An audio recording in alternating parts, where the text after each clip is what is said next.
During today's episode, we're going to give you 10 tips to improve your landscape photography. And to do so, I'm going to bring in YouTubers Nick Page and Thomas Heaton to give us the tips. Plus, I'll give you one of my own. Let's get started.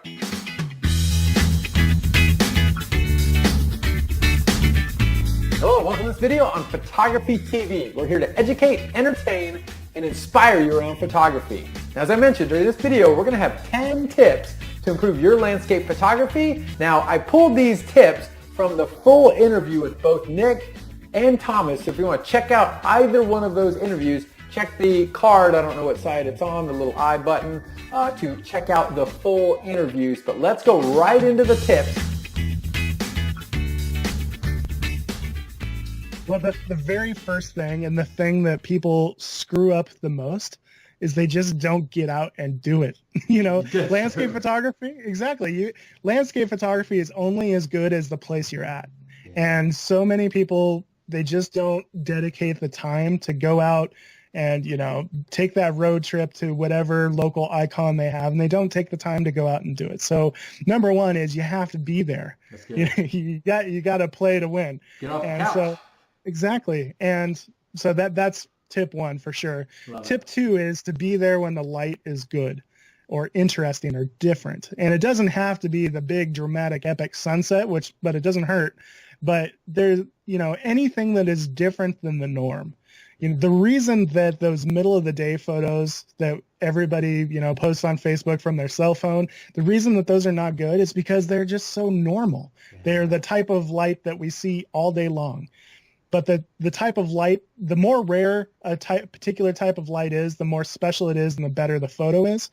So like sunrise, sunset, they're very fleeting. They only happen twice a day and they only happen for a little bit. Those are good. But when you get like dramatic storms rolling through, so you get some big thunderheads rolling through, that doesn't happen very often. Yeah. And therefore, when somebody looks at the photo, they're like, oh, that's special. That's great. That's cool. Or dappled light. When you get light streaming through clouds and creating interesting patterns on whatever you have there, anything that's interesting and different than normal, that's going to be the type of light that you want to shoot in. So shooting in good light is a big thing. Another thing is you want to keep in mind what time of year you're shooting things. So like I live in the Pacific Northwest, and there's like kind of everything is seasonal here, In the springtime, we have wildflowers. And then after the wildflowers die, then we have, whatever. Right. So thinking seasonally and thinking about what is the most photogenic in the particular season you're in. Like if you're in the middle of winter and, you have all this dreary weather and stuff, it's not the best time to go take, some valley shot. You want to like focus on what's different about that season. Yeah. So there's something called seasonal indicators. So seasonal indicators are like in the fall, you have fall foliage. So, all the photographers flock out to Smoky Mountains or whatever and photograph all that fall foliage because that's a seasonal indicator. So when somebody looks at the photo, they can tell what season that was taken in. Mm-hmm. If we're talking about spring, we're talking about new green growth of some kind. Maybe we're talking about rivers at high flow.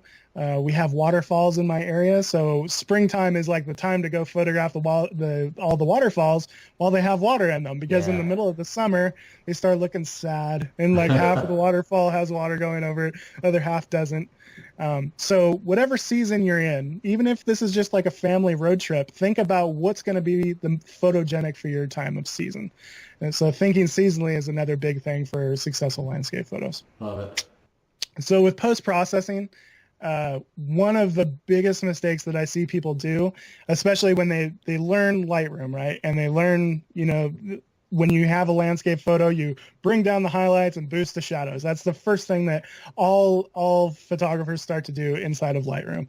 And the problem with that is that by boosting your shadows or bringing down your highlights or taking your photos, your bracketed shots, and running them through something like Photomatics and an HDR plugin, the problem with that is that it takes your photo and it flattens it and it kills all of the natural contrast that you had. And so like I've talked about how you need to draw the eye. You need to draw the eye with either your subject or with brightness and contrast. The eye is going to go to the brightest part of your photo. And if you take the brightest parts of your photo and darken them down, and then you take the darkest parts and brighten them up, the eye is just going to go everywhere because there's no contrast. There's no obvious, bright spot in your photo. So rather than doing that, what you want to do is work locally. So I have a video on my YouTube channel called Working Locally in Photoshop. And what's nice about that is you can, for example, you can take the entire sky and just darken it down rather than bringing down the highlights. And what that's going to do is it's going to maintain the natural contrast in that sky. So it's not only going to look natural, but it's also going to be kind of punchy and contrasty like it was in real life. So you darken down your entire sky, and then you take your entire foreground or whatever, and you just bring up the exposure a little bit. That way you're still maintaining that natural contrast, and then you blend the two together. And so you're maintaining your contrast, but you're dealing with that high dynamic range scene, and that's called exposure blending. I could go on and on. Yeah. Exposure blending is really a powerful tool for creating photos that look realistic and natural, but you're dealing with that dynamic range a whole lot better than just bringing down the highlights, boosting the shadows. Okay, so focus stacking comes into play when it's difficult to get enough depth of field to get everything in your shot perfectly in focus from front to back. So I've got a couple of photos that I just posted from Death Valley where I was photographing these mud cracks that were down in this mud, and I literally got my lens about this far from the ground, and I was shooting vertical. And by the time I got this mud crack in focus, my background would be very soft, very out of focus. Or if I focused on the background, the foreground is very, very out of focus and soft and yucky. And normally, if you're going to try to do that in one shot, you'd have to do a couple things. You would have to bust out your a hyperfocal distance calculator, which is basically just nerd talk for where to focus to get both the foreground and the background acceptably sharp. Right. Now, the key to that is the acceptably sharp. So it's not going to be perfectly sharp. It's going to be pretty sharp. And so if you want to be really technical about it, what you do is you take a series of photos. So I'll get my composition set up. I'm working on a tripod. I can use something like f11, f16 to where my lens is still very sharp, but I have a little bit of depth of field, and then I'll take a shot where I focus on the background. I'll take another shot where I focus a little closer to the camera, a little closer to the camera, until I'm focused all the way to the closest point inside my frame. So I'll open up those 5 photos or whatever. I'll open them up as layers in Photoshop, and then I'll blend them all into one shot. That way I have perfect sharpness from the very front to the very back, as sharp as my lens is capable of. So there's something called diffraction, and most people would say, well, why don't you just stop down to f22, take a shot, and that should give you as much depth of field as you can. Well, the problem is diffraction, more nerd talk, diffraction is basically if you stop down too far, your lens is going to start to get soft. It's not going to be very sharp. So if you shoot at f11, that's going to be crazy sharp. If you shoot at f22, it's going to be it's all right, I guess. It's not going to be great for us, photo extremists. So that's what focus stacking is. f22 gets the depth of field in focus, but not the sharpness that you'd want. Exactly. And even then, you're still dealing with the acceptably sharp. And that's just not, I don't like the term acceptably sharp. I want sharp. Sharp. Yeah, I want sharp. Not just sharp.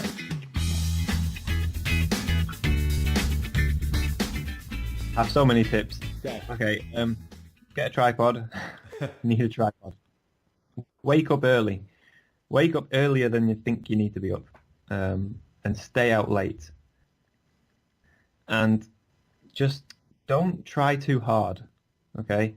Don't try and get everything in, which is what we all do. We go to an amazing vista, huge mountain, and we go, wow, look at the sunrise, look at that mountain, wow. What you actually need to do is stop and just think for a second and say, okay, what is it? What is it that I love about this? What am I looking at? Is it the whole thing? Is it the way the light's falling off the mountain? Is it the reflection in the water? And what you can actually do is hone in and focus on smaller parts of the landscape which quite often could be much more effective than just going for a big picture where everything gets lost. So yeah, don't try too hard. Simplicity is always the best. So if you're getting on your hands and knees and getting down low and trying to squeeze this in and get this in and make this work, it's probably not going to work. If you just walk up to a scene and you should just see it, and it'll be simple, and yeah, that will be probably the most effective photograph. I always, well, most of the time use filters. They really help. I'm a big fan of filters. A lot of people would argue that you don't need them, and it's true, you don't. But for example, I always, or most of the time, use a polarizing filter, which reduces glare and reflection, and it makes the image more contrasty, more saturated, and it gives the image a certain look that you can't achieve any other way. And that's because if you have a reflective surface in your image, such as wet rocks, or there's haze in the atmosphere, it gets rid of all of that. It polarizes the light, so your image it looks richer and is much better.